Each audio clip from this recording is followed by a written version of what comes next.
Hello दोस्तों, स्वागत है आप सभी का आपके अपने YouTube चैनल स्मार्ट लक्ष्य क्लासेस में। दोस्तों, आज हम जिस टॉपिक पर डिस्कशन करने जा रहे हैं वह टॉपिक जलवायु परिवर्तन से संबंधित है।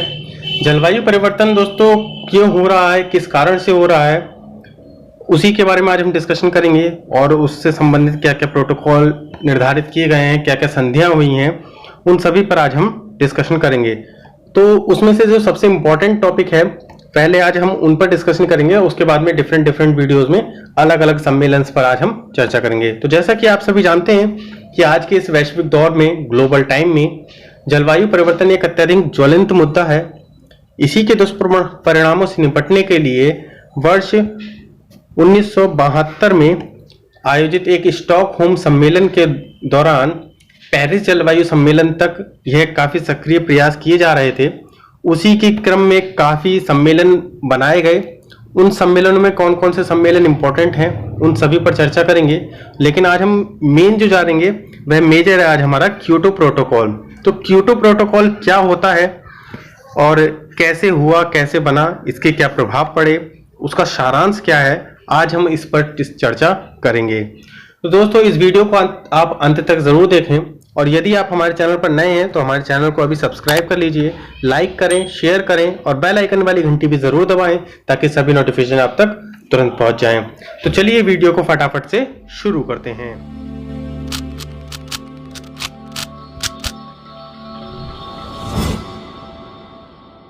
आई होप दोस्तों आप लोगों ने चैनल को सब्सक्राइब कर लिया होगा, बेल आइकन भी प्रेस कर दिया होगा और यदि आपको हमारे टेलीग्राम चैनल पर जुड़ना है और फ्री पीडीएफ चाहिए आपको तो आप हमारे टेलीग्राम चैनल से जुड़ सकते हैं। टेलीग्राम चैनल का लिंक वीडियो के डिस्क्रिप्शन में मौजूद है, आप वहां से जाकर के टेलीग्राम चैनल को ज्वाइन कर सकते हैं। तो चलिए वीडियो को शुरू करते हैं। तो जैसा कि मैंने अभी आपको बताया था कि आज हम डिस्कशन करने जा रहे हैं क्योटो प्रोटोकॉल के बारे में। अगर आप सर्च करते हैं क्योटो प्रोटोकॉल को तो क्योटो प्रोटोकॉल से समझने से पहले हम समझेंगे कि इसकी शुरुआत कहाँ से हुई, इसे कहाँ से शुरू किया गया, क्या क्या इसके कारण रहे, रीजंस रहे इसे शुरू करने के। तो पहले समझते हैं हम प्रोटोकॉल। प्रोटोकॉल क्या होता है दोस्तों? प्रोटोकॉल एक संधि होती है, अगर हिंदी में कहें तो संधि, या फिर ट्रीटी कह सकते हैं हम इसे इंग्लिश में, या फिर एग्रीमेंट। क्योटो प्रोटोकॉल को दोस्तों क्योटो अकॉर्ड्स के नाम से भी जाना जाता है। मैं यहां नोट कर देता हूं, क्योटो अकॉर्ड्स। क्योटो अकॉर्ड्स के नाम से भी जाना जाता है क्योटो प्रोटोकॉल को। क्योटो कहां पर है दोस्तों? क्योटो दोस्तों हमारा जापान में है, जापान का एक शहर है क्योटो, वहां पर यह संधि हुई थी और उसी के नाम पर यह क्योटो प्रोटोकॉल पड़ गया नाम। उससे पहले अब समझते हैं हम लोग कि इसकी शुरुआत कैसे हुई, कहां से हुई, क्या क्या इसके कारण रहे और कैसे करके यह इम्प्लीमेंट हुआ है, तो उसके बारे में आज हम चर्चा करेंगे। तो सबसे पहले हम देखते हैं इसके बारे में। तो सबसे पहले इसकी जो शुरुआत हुई थी वह हुई थी अर्थ समिट से। अर्थ समिट कब हुआ था? अर्थ समिट दोस्तों रियो डो जेनेरियो में 14 जून 1992 को संपन्न हुआ था। कहां पर हुआ था? रियो डी जेनेरियो में। अब रियो डी जेनेरियो कहां पर है? रियो डी जेनेरियो जो दोस्तों ब्राजील के अंतर्गत है। कहां है? ब्राजील में। अगर आपको यहां ब्लू कलर से नहीं दिख रहा है तो मैं कलर चेंज कर देता हूं। ब्राजील दोस्तों साउथ अमेरिका का एक देश है। साउथ अमेरिका मैप में आप लोगों ने देखा होगा, साउथ अमेरिका का काफी बड़ा देश है ब्राजील। ब्राजील में एक शहर है रियो डी जेनेरियो। वहां पर 14 जून 1992 को यह सम्मेलन संपन्न हुआ था। 14 जून 1992 को किस नाम से? अर्थ समिट यानी पृथ्वी सम्मेलन के नाम से यह सम्मेलन संपन्न हुआ था। और दोस्तों ब्राजील अपने किस चीज के लिए फेमस है? दोस्तों ब्राजील फेमस है क्राइस्ट द रेडीमर के लिए। वहां पर एक आपने स्टैचू देखा होगा जो इस तरह से खड़ा हुआ है और अपने दोनों हाथों को ऐसे फैलाए हुआ है। वह मूर्ति है, वह स्टैचू है क्राइस्ट द रेडीमर का। यहाँ यह 7 अजूबों में से एक है। मैं यहाँ पर आपको उसकी पिक दिखा दूंगा, आप यहाँ पर पिक देख सकते हैं उसकी। अब दोस्तों रियो डी जेनेरियो जो है वह कहां पर है? ब्राजील में, उसकी बात हो गई। अब हम बात करते हैं पृथ्वी शिखर सम्मेलन की। तो पृथ्वी शिखर सम्मेलन दोस्तों यह हुआ था, जैसा कि मैंने आपको बता दिया कि रियो डी जेनेरियो में। इसका जो आयोजन किया था वह किसने किया था? इसका जो आयोजन किया था संयुक्त राष्ट्र पर्यावरण एवं विकास सम्मेलन अर्थात UNCED के द्वारा। ठीक है, किसके द्वारा किया गया? UNCED के द्वारा। यहां पर मैंने नोट भी करा है, आप इसे देख सकते हैं। UNCED United nation conference on environment and development अर्थात संयुक्त राष्ट्र पर्यावरण एवं विकास सम्मेलन के द्वारा इसका आयोजन किया गया था। और दोस्तों इस सम्मेलन का जो मूल मंत्र था वह था पृथ्वी, यानी पृथ्वी को बचाना है कैसे भी करके। इस सम्मेलन के अंतर्गत दोस्तों अनेक देशों ने भाग लिया। किस किस देशों ने भाग लिया दोस्तों? जो डेवलप्ड कंट्री थे यानी विकासशील कंट्री और विकसित कंट्री थे यानी डेवलपिंग और डेवलप्ड कंट्री थे, 154 देशों ने इसका प्रतिनिधित्व किया था। कितने देशों में? 154 कंट्रीज ने इसका प्रतिनिधित्व किया था। इसका जो मुख्य उद्देश्य था वह था भूमंडलीय तापन, ओजोन परत का क्षय, ओजोन छिद्र और वन विकास, जैव विविधता का ह्रास और मौसम एवं जलवायु में परिवर्तन, अम्लवृष्टि जिसे अम्ल वर्षा कहा जाता है, टिकाऊ विकास समस्याओं के निदान हेतु जो विश्व में यह जो प्रॉब्लम्स क्रिएट हो रही थी उसके रूप उससे निपटने के लिए इसका सम्मेलन किया गया था। जो इस सम्मेलन से दोस्तों जो बात महत्वपूर्ण निकल कर आई वह थी, उसमें 3 एग्रीमेंट किए गए। कौन कौन से थे 3 एग्रीमेंट? नंबर 1 था agreement convention on biological diversity. Second agreement था framework connection on climate change और दूसरा कन्वेंशन ऑन क्लाइमेट चेंज, और तीसरा था United Nation convention combat desertification. Sorry यहाँ पर ये मिस्टेक हो गई है, कन्वेंशन है ये, ठीक है, framework convention on climate change. तो यह 3 एग्रीमेंट जो थे वह उससे निकल करके आए। इसके जो प्रमुख मुद्दे थे, जैसे कि मैंने आपको बताया, प्रमुख मुद्दे जो थे वह थे भूमंडलीय तापन। मैं यहाँ अगर आप लिखना चाहते हैं तो मैं यहाँ नोट कर देता हूँ, आप लिख सकते हैं। कॉपी पेन ले लीजिए और साथ ही साथ PDF भी आपको मिल जाएगी, परंतु यह मैं यहाँ नोट कर रहा हूँ तो आप इसे भी नोट कर सकते हैं। भूमंडलीय तापन में वृद्धि, और दूसरा है जैव विविधता,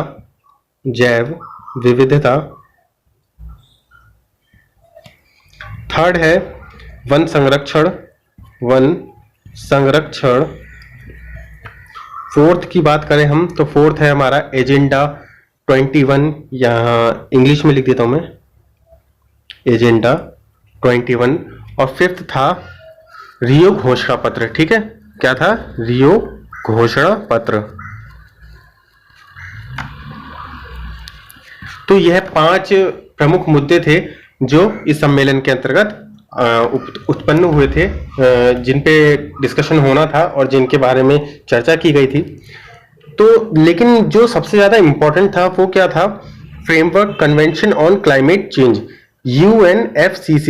यह सबसे ज्यादा इंपॉर्टेंट टॉपिक था। अब इसके बारे में आज हम सबसे ज्यादा यहाँ पर डिस्कशन करेंगे। तो क्या है वह, उसके बारे में हम लोग देख लेते हैं। इससे ये कैसे करके निकल कर के आया वो मैंने यहां नोट करा है, आप इसे पढ़ सकते हैं। UNFCCC जो था 1994 में जब अर्थ समिट की नींव रखी गई थी, तो उसके दौरान 21 मार्च 1994, कब? 21 मार्च 1994 को लागू हुआ। इसके तहत दुनिया भर के देशों ने निर्णय लिया कि प्रति वर्ष पूरी दुनिया में यानी पूरे विश्व में देशों के अलग अलग भिन्न भिन्न शहरों में सबमिट करेंगे, और इसका जो नाम रखा जाएगा वह नाम रखा जाएगा COP के नाम से, कॉन्फ्रेंस ऑन पार्टीज। ठीक है, उसके बारे में मैंने यहां पर नोट करा है, आप देख सकते हैं। जो ये सम्मेलन होता है COP, कॉन्फ्रेंस ऑन पार्टीज, तो यह प्रतिवर्ष होता है। प्रतिवर्ष उसका नाम आगे टाइम चेंज होता रहता है, जैसे कि अगर 24th है और 25th है। जो पहला सम्मेलन हुआ था वह कब हुआ था दोस्तों? जैसे कि पहला सम्मेलन हुआ था हमारा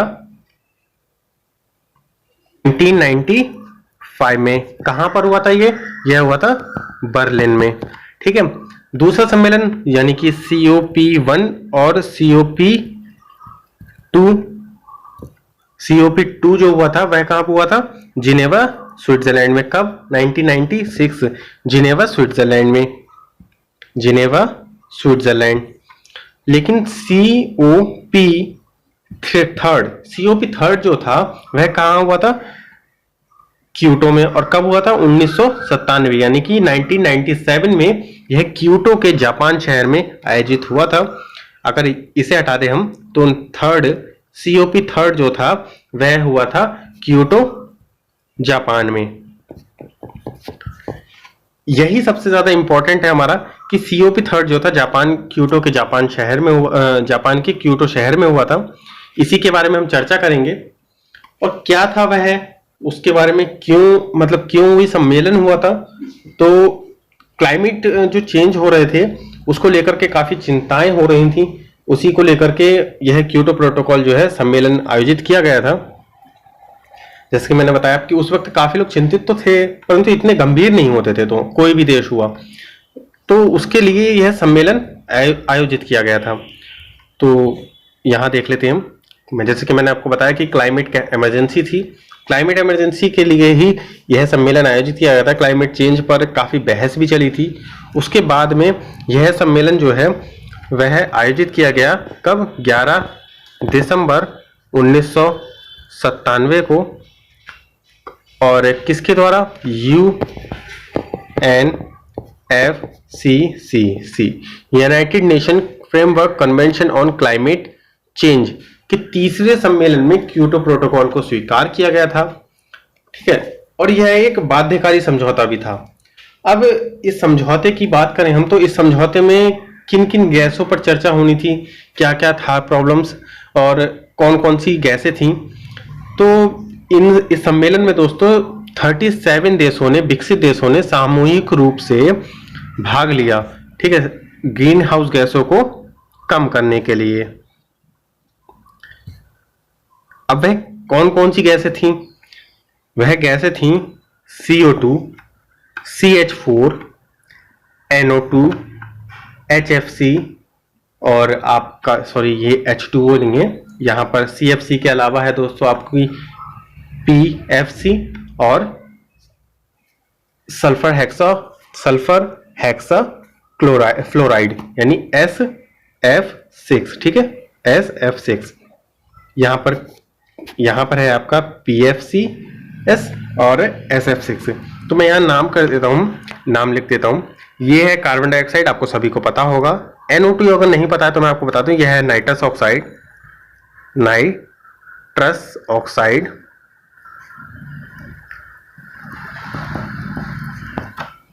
और HFC को कहते हैं हम लोग हाइड्रोफ्लोरोकार्बन और PFC को हम लोग बोलते हैं परफ्लोरोकार्बन। किसे क्या बोलते हैं? परफ्लोरोकार्बन। ठीक है, और SF6 को बोलते हैं हम लोग सल्फर हेक्साफ्लोराइड। ठीक है, क्या बोलते हैं? Sulphur hexafluoride. और CH4 को हम बोलते हैं मीथेन। इसके बारे में सभी आप लोग जानते होंगे। ये 6 गैसें थीं जिन्हें ग्रीन हाउस गैसों में शामिल किया गया। ठीक है, इन ग्रीन हाउस गैसों को दोस्तों आप स्क्रीनशॉट ले सकते हैं। मैं 2 मिनट 1 सेकंड के लिए आपको वेट कर लेता हूं, आप स्क्रीनशॉट ले लीजिए फटाफट से। आई होप आप लोगों ने स्क्रीनशॉट ले लिया होगा। तो दोस्तों जैसे कि मैंने आपको बताया, ये गैसें जो थी वह एनेक्स ए के अंतर्गत शामिल की गई। ठीक है, और इसके अंतर्गत काफी देशों को शामिल किया गया था। और मैंने आपको बताया संधि में, क्लाइमेट इमरजेंसी के टाइम पे क्लाइमेट संधि में दोस्तों 37 से 40 देशों ने इस संधि के अंतर्गत, विकसित देशों ने 1997 में अपने ग्रीन हाउस गैसेस उत्सर्जन को कम करने के लिए, जो कि 1990 का एक स्तर रखा गया था। कौन सा स्तर रखा गया था? 1990 एक ट्रेड मार्क रखा गया था कि 1990 के स्तर पर लाने के लिए 2008 से लेकर के 2012 तक 5.2% की कटौती करेंगे हम लोग। तो वह कौन कौन से देश थे जो अपने क्या नाम है 5.2% की कार्रवाई करेंगे कि अपने जो 1990 के स्तर को कार्बन के उत्सर्जन को कम करेंगे। 19 जैसे, और मैंने यहाँ पर नोट भी कर दिया है, उन देशों को रखा गया था एनेक्स 1 सूची में। ठीक है, यहाँ पर नोट भी करा गया है 1997 में बहुचर्चित क्योटो प्रोटोकॉल हुआ और विकसित देशों ने एनेक्स 1 में शामिल देश जो कि देशों के द्वारा ग्रीन हाउस गैसों को नियंत्रित करने के लक्ष्य के लिए तय किया गया।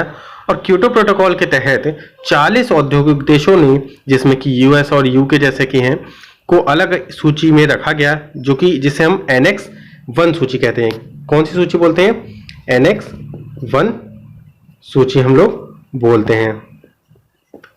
और इस सूची के अंतर्गत रखा गया और यह जो है देश 1990 तक जो ग्रीन हाउस गैसों को नियंत्रित करेंगे। यानी कि 1990 एक मार्क रखा गया कि इस 1990 के स्तर तक हम लोगों को पहुंचना है और 5.2% तक की टोटल हम लोगों को कटौती करनी है। अब इसमें कौन कौन से देश थे और नॉन एनेक्स भी देश थे। तो नॉन एनेक्स देश जैसे उस वक्त कौन से थे? चीन, भारत और इंडोनेशिया, इस तरीके के देश थे। चीन उस वक्त इतना डेवलप नहीं था जिस तरह का आज है, लाला के रूप में उभर के आ चुका है वो, कि बहुत ज्यादा संपत्ति उसकी हो चुकी है और उसकी ट्रेडिंग अच्छी खासी होती है। और भारत एक डेवलपिंग कंट्री है, लेकिन चीन एक अभी भी डेवलपिंग कंट्री में आता है, बट डेवलप हो चुका है, वो धोखा देने में आगे है। तो और इंडोनेशिया, मतलब कि ये डेवलपिंग कंट्री जो थे वो नॉन एनेक्स की सूची में रखा गए थे, यानी कि एनेक्स बी कह सकते हैं आप इसे। ठीक है, और इसके अलावा गैसें मैंने आपको बताई कि 6 गैसें थी, उन्हें एनेक्स 1 की सूची में रखा गया था। अब यहां पर हम लोग देखते हैं कि कौन कौन सी, जो जैसे कि मैंने आपको बताया 5.2% उन लोगों को टोटल रिड्यूस करना था। तो कौन कौन सा देश कितना रिड्यूस करेगा? वह जैसे कि यूएसए को 7%, यूरोपियन यूनियन को 8%, जिसमें कि 15 मेंबर थे, रशिया 0%, जापान 6%, कनाडा को 6% और ऑस्ट्रेलिया को 8% इंक्रीज करना था, क्योंकि ऑस्ट्रेलिया का इतना नहीं था। इसलिए मतलब कुछ देश जो ज्यादा उत्पादन करते थे, काफी मतलब उत्सर्जन करते थे कार्बन का, इसलिए। अब इन सब के बावजूद एक चीज और उभर करके आई, वो क्या थी कि कार्बन ट्रेडिंग क्या होता था? कार्बन ट्रेडिंग में दोस्तों, यहां पर भी नोट कर रखा है मैंने, आप लोग पहले इसे देख सकते हैं। बाकी अब हम डिस्कशन करेंगे एमिशन ट्रेडिंग, यानी कि कार्बन ट्रेडिंग जो उत्सर्जन होता था, तो उसे कैसे करके कम करें। तो उसके लिए क्या किया गया कि यहां पर डायग्राम के थ्रू हम लोग समझने की कोशिश करेंगे कि जो देश कार्बन को अधिक उत्सर्जन करते थे, कार्बन का अधिक उत्सर्जन करते थे, जैसे कि यूएसए हो गया, यूएसए बहुत अधिक उत्सर्जन करता था। अब इंडिया है, इंडिया इतना उत्सर्जन नहीं करता है कार्बन का। ऑस्ट्रेलिया है या इंडोनेशिया है, यह देश इतना उत्सर्जन नहीं करते हैं। और उस वक्त चीन भी था। तो यह देश क्या करते थे? जो देश कनाडा है, कनाडा काफी उत्सर्जन करता था, कनाडा यूएसए। तो ये लोग क्या करते थे? जो देश सबसे ज्यादा प्रोसेस करता था, जैसे कि अगर मान लीजिए यूएसए को 500 मतलब पॉइंटों में विभाजित कर दिया जाता था, जैसे कि 500 पॉइंट दिए गए यूएसए को, 400 दिए गए कनाडा को, इस तरीके से। अगर यूएसए ने 500 से पॉइंट से ज्यादा कार्बन उत्सर्जन कर दिया, यानी कि लगभग मान लीजिए 510 या 520 कर दिया, मान लीजिए 520 कार्बन का उत्सर्जन कर दिया, कनाडा ने 410 का उत्सर्जन कर दिया, तो अब ये देश क्या करेंगे कि जो छोटे देश होते थे, जैसे कि चीन हो गया विकासशील देश, इंडिया हो गया, इंडोनेशिया हो गया, ऐसे देशों को क्या करते थे कि उन देशों में यह लोग वहां पर एक प्लांट लगा सकते थे, मतलब कि जिससे उत्सर्जन उनके देशों का कम हो जाए। और मतलब कि हरित, जैसे कि कोई भी प्रोडक्ट लगा सकते थे, जैसे सोलर पावर का प्लांट लगा सकते थे वह लोग, और पेड़ों के लिए पेड़ वनारोपण कर सकते थे, पेड़ लगा सकते थे। मतलब कार्बन डाइऑक्साइड के स्तर को कम करने के उद्देश्य से यह विकसित देश विकासशील देशों में वनारोपण भी कर सकते थे और संपोषणीय विकास में मदद भी मिलती इससे। तो यह देश क्या करते थे कि विकासशील देशों में उत्सर्जन कम हो जाए, ऐसे संयंत्रों को लगा करके कार्बन का क्रेडिट भी पा सकते थे। अब ये लोग क्या करते थे, जैसे कि इन लोगों ने इन देशों में, जैसे यहाँ पर ये काफी उत्सर्जन कर रहा है। अब वो क्या करता था कि जैसे यहाँ पर ये प्लांट लगा दिए, इन्होंने कोई प्लांट लगा दिए, मतलब कि सोलर प्लांट लगा दिया या फिर वनारोपण कर दिया, वृक्ष लगा दिए अच्छे खासे, और तो अब ये इन देशों से सर्टिफिकेट ले लेते, एक सर्टिफिकेट प्राप्त किया इन लोगों ने कि ये हमारा सर्टिफिकेट है दोस्त, और आपका यहाँ पर इतना, आपके इस प्लांट के लगाने से हमारे यहाँ पर इतनी कार्बन की उत्सर्जन जो है वो कम हुआ है। तो अगर वहां यहाँ पर जैसे कि 200 होना था, अब यहाँ पे कितना हुआ, 190 हो गया, यानी कि 10 पॉइंट उत्सर्जन कम हुआ। तो फिर अब क्या होता था कि ये इन लोगों में मतलब कि आपके डेवलपिंग कंट्री में जो था, सॉरी डेवलप्ड कंट्री में, विकसित देशों में ये पॉइंट उन लोगों को मिल जाता था। यानी कि इन लोगों ने अगर 520 खत्म करे और इन्हें 180 तक हुआ है, तो 20 इनके कम हो गए और यहाँ पर के भी इनके कम हो जाते थे, इनके कम हुआ और इनके में बड़ा हुआ था, तो इसमें 20 माइनस हो जाते थे, यानी कि इनकी बराबरता हो जाती थी। तो इस तरह से क्या करते थे कि वो कार्बन ट्रेडिंग कर लेते थे आपस में। और यहाँ पर मैंने नोट भी किया है, आप ये डायग्राम के थ्रू पढ़ भी सकते हैं, सिंपल भाषा में लिखा हुआ है। एक कंपनी जो कार्बन का ज्यादा अधिक उत्पादन कर रही है, उसे अपना उत्पादन जो कार्बन जारी रखने का अपना उत्पादन जारी रखने के लिए कार्बन खरीदना है। अब एक कंपनी जो कार्बन का कम मात्रा में उत्पादन कर रही है, ऐसी कंपनी अपना कार्बन किसी और कंपनी को बेच सकती है। ज्यादा कार्बन उत्सर्जन करने वाली कंपनी उस कंपनी में निवेश करेगी जो कम कार्बन का उत्सर्जन करती है, यानी कि ये हो गए आपके एनेक्स ए कंट्री। ठीक है, अब एनेक्स ए कंट्री जो है वो विकासशील देशों को जो है वहां पर अपना कार्बन का उत्सर्जन वहां पर निवेश करेंगे, और एक कंपनी जो अपनी लिमिट के हिसाब से कार्बन पैदा कर रही है, ना कम और ना ज्यादा, यानी कि यहां पर अपना लगाएंगे या फिर यहां लगा सकते हैं, और जिससे उन लोगों की क्रेडिट उससे उन्हें प्राप्त हो जाएगा।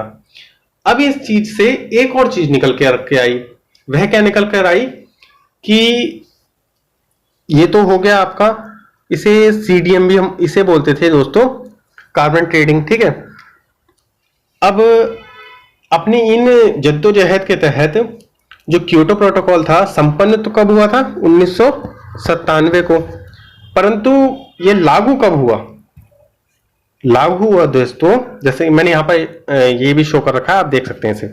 अब ये लागू कब हुआ, लागू हुआ यह दोस्तों 2005 में। पर्यावरण के संबंध में 1992 में समझौते के तहत कुछ मानदंड निर्धारित किए गए थे, जिनके आधार पर 11 दिसंबर 1997 को क्योटो संधि तो हो गई, परंतु यह प्रभाव में आया 16 फरवरी 2005 को। कब आया, 16 फरवरी 2005 को। क्यों, क्योंकि काफी देश इसमें मान नहीं रहे थे कि हम इसमें शामिल नहीं होना चाहते। क्यों नहीं होना चाहते, क्योंकि हम लोग इसे मानते नहीं। वह कौन सा देश था, वह था अमेरिका। अमेरिका जो था वो इसमें शामिल नहीं होना चाहता था। उसका रीजन क्या था दोस्तों, उसका रीजन ये था कि अमेरिका जो था वो उस वक्त क्लाइमेट चेंज को मानता नहीं था। क्योटो प्रोटोकॉल में को लेकर के वो काफी एक्साइटेड नहीं था कि मतलब कि क्योटो प्रोटोकॉल हाँ चलो हो गया। उसका रीजन क्या था, उसका रीजन ये था कि 2001 में जॉर्ज बुश की सरकार बनी थी। उस वक्त जॉर्ज बुश यूएस के प्रेसिडेंट बने थे, और यूएस के प्रेसिडेंट जॉर्ज बुश जो थे वह किस पार्टी से बिलोंग करते थे, वह रिपब्लिकन पार्टी से बिलोंग करते थे। ठीक, किस पार्टी से बिलोंग करते थे, रिपब्लिकन पार्टी से। अब जॉर्ज बुश ने क्या करा कि जैसे ही वह प्रेसिडेंट बने, उन्होंने तो कह दिया कि ऐसा है भैया कि हम तो इस प्रोटोकॉल को नहीं मानते हैं, हमें इससे कोई मतलब नहीं है, आप कुछ भी करें। रिपब्लिकन पार्टी को दरअसल क्या लगता था कि क्लाइमेट चेंज नाम की कोई चीज होती नहीं है, कि जलवायु परिवर्तन नाम की कोई चीज नहीं होती है, यह एक अफवाह है।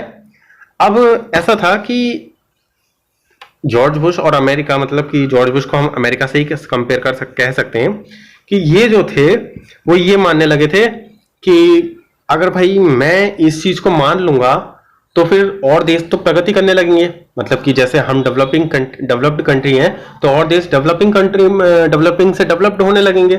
तो इस वजह से वह इसके अंतर्गत शामिल नहीं हुआ।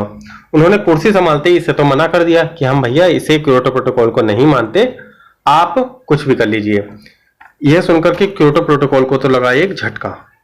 ठीक है, क्योंकि यूएस जो था काफी बड़ी शक्ति था, अगर वही इसमें शामिल नहीं है तो और कौन कौन से देश सोच गए मतलब कि शामिल हो जाएंगे और कैसे करके हो जाएंगे। फिर भी जो था कि 16 फरवरी 2005 को यह संपन्न हो गया। ठीक है, क्योटो और अमेरिका जो था ग्रीन हाउस गैसों का सबसे बड़ा उत्सर्जक भी था, परंतु इसने अभी तक भी इसकी मंजूरी नहीं दी है। ठीक है, लेकिन क्या हुआ कि इसके बाद भी दोस्तों 23 जुलाई 2001 को बॉन जर्मनी में 178 देशों ने इसमें सम्मेलन में हिस्सा ले लिया। दोस्तों अमेरिका ने तो इसमें हिस्सा लिया नहीं, लेकिन क्या हुआ कि जैसे मैंने आपको बताया 23 जुलाई 2001 को 178 देशों ने बॉन में जर्मनी में है यह बॉन जर्मनी में हुए सम्मेलन में भाग लिया। और उसमें यूएस ने भाग नहीं लिया था उसमें भी, परंतु इन लोगों ने 178 देशों ने इसमें सम्मेलन में स्वीकार कर लिया। अब क्या हुआ कि अभी तक यह सम्मेलन जो है स्वीकार नहीं हुआ है, प्रभाव में नहीं आया है। प्रभाव में कब आया था? 2005 में, 16 फरवरी 2005 को। ठीक है, फिर उसके बाद क्या हुआ कि 18 नवंबर 2004 को रूस ने भी इसमें भाग ले लिया, वो भी बिना अमेरिका के। अब जब रूस आ गया इसमें, यानी कि सोवियत संघ आ गया इसके अंतर्गत, और सोवियत संघ जो कि टूट चुका था, रूस ही बन चुका था उस टाइम, 18 नवंबर 2004 को इसमें रूस भी आ गया। तो अब इस तरह से 16 फरवरी 2005 को यह प्रभाव में आ गया। और एक और बात हुई, अब 16 फरवरी 2005 को तो यह प्रभाव में आ गया, परंतु क्योटो प्रोटोकॉल को सबसे तगड़ा झटका तब लगा जब 12 दिसंबर 2011 को कनाडा ने यह कहते हुए वापस ले लिया समर्थन कि भैया हम तो तुम्हारे इस क्योटो प्रोटोकॉल में नहीं आएंगे, क्योंकि भैया देखो चीन जो है वह तुमने उसे तो बाहर रख रखा है, उसे किस में रख रखा है? नॉन एनेक्स कंट्री में। और जो कि 2005 तक 2011 तक आते आते चीन अच्छा खासा लाला बन चुका था, चीन का अच्छा खासा साम्राज्य हो चुका था। चीन ने ट्रेडिंग बहुत कर ली थी और एफटीए के थ्रू भी ट्रेडिंग कर चुका है वो, और बहुत ट्रेडिंग कर चुका है, उसकी क्षमता बहुत अधिक हो चुकी है। और उसने कहा भाई चीन तो देखो तुमने नॉन एनेक्स में डाल रखा है, परंतु जो यूएस है वह भी इसके अंतर्गत शामिल नहीं है, तो भैया हम भी इसमें नहीं रहना चाहते। क्योंकि भाई यूएस और चीन जो कि सबसे बड़े उत्सर्जक हैं इस चीज के, जो सबसे बड़े उत्सर्जक हैं कार्बन के, वही इस सम्मेलन से बाहर है, इस संधि से बाहर है, तो भैया हम तो इसमें रहना नहीं चाहते। तो क्या हुआ कि कनाडा ने तो समर्थन अपना वापस ले लिया, कनाडा तो क्योटो प्रोटोकॉल से बाहर हो गया। अब उसके बाद में एक और बात हुई कि 23 जून 2013 को अफगानिस्तान में ने इसे स्वीकार कर लिया। अफगानिस्तान ने इसे स्वीकार कर लिया। अब दोस्तों क्या है कि अभी तक ये तो हो चुका कि क्योटो प्रोटोकॉल क्या था, 1997 में शुरू हुआ, बना, सम्मेलन हुआ, 1997 में सम्मेलन हुआ और 2005 में ये प्रभाव में आ गया। शुरुआत कहां से हुई? 1992 से हुई, पृथ्वी शिखर सम्मेलन से। अब क्या करते हैं हम, अब देखते हैं हम, और इसका जो था ये 2012 तक होना था, क्योंकि ये 2012 तक अपनाया जाना था।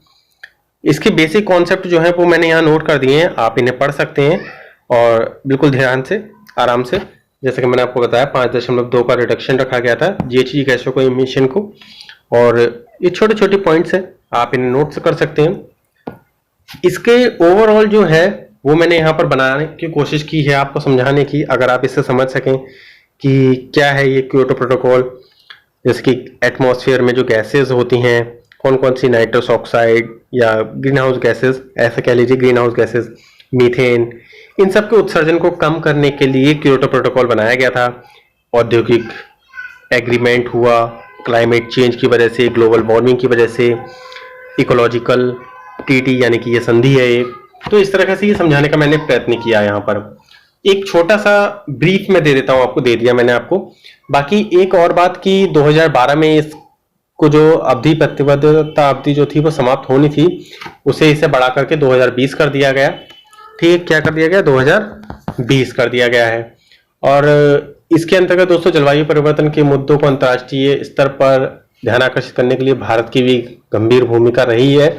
भारत भी जो है पर्यावरणीय सुरक्षा और जलवायु न्याय के वैश्विक कारणों में विभिन्न देशों के साथ में भारत का नेतृत्व भी अधिक रहा है। क्योटो प्रोटोकॉल के साथ में भारत भी अच्छे खासे कदम उठाता रहता है, प्रोत्साहित कदम। और दोस्तों UNFCCC जो है, United nation framework of climate change जो है, उसका प्रयास जो है हरित गैसों के वातावरण में सांद्रता के स्तर को स्थिर रखना है, जिससे जलवायु संरचना जो है न्यूनतम रह सके, जलवायु संरचना में न्यूनतम उसका हस्तक्षेप हो सके हरित गैसों का, यानी कि ग्रीन हाउस गैसेस का। और हम जो है वर्तमान में जो वातावरण में हरित गैसें हैं, उनके बढ़ते स्तर को विकसित देश ही जो है वो प्राथमिक रूप से उसके लिए जिम्मेदार है, क्योंकि इंडस्ट्रीज जो है वो सबसे ज्यादा उन्हीं के पास हैं और इसीलिए बाध्य भी वह हैं। और बाकी हमारे देश जो है वो नॉन एनेक्स कंट्री जो है वह बाध्य नहीं है इसके लिए, ठीक है। और पृष्ठभूमि मैंने आपको बता चुका हूं। बाकी अगर कोई और इम्पोर्टेंट टॉपिक मुझसे मिस हो गया हो तो मुझे क्षमा कर देना दोस्तों। आगे मैं आपके लिए इसी तरीके की वीडियो लेकर आता रहूंगा। और आपको वीडियो कैसी लगी आप हमें ये कमेंट करके जरूर बताएं। आई होप आप लोगों को वीडियो अच्छी लगी होगी। आप हमें कमेंट कर सकते हैं, हमारे चैनल को सब्सक्राइब कर लीजिए यदि पसंद आई हो तो, और बेल आइकन प्रेस करना ना भूलें ताकि सभी नोटिफिकेशन आप तक तुरंत पहुंच जाए। और यदि आपको PDF चाहिए तो PDF आपको हमारे टेलीग्राम चैनल पर उपलब्ध है। टेलीग्राम चैनल का लिंक वीडियो के डिस्क्रिप्शन में मौजूद है, आप वहां से जाकर के वीडियो की PDF डाउनलोड कर सकते हैं। और साथ ही साथ आप हमें इंस्टाग्राम पर फॉलो कर सकते हैं, फेसबुक पेज को आप हमारे लाइक कर सकते हैं। इन सभी का लिंक वीडियो के डिस्क्रिप्शन में मौजूद है। अब आपसे मुलाकात होगी दोस्तों नेक्स्ट वीडियो में। तब तक के लिए दोस्तों जय हिंद, जय भारत, वंदे मातरम।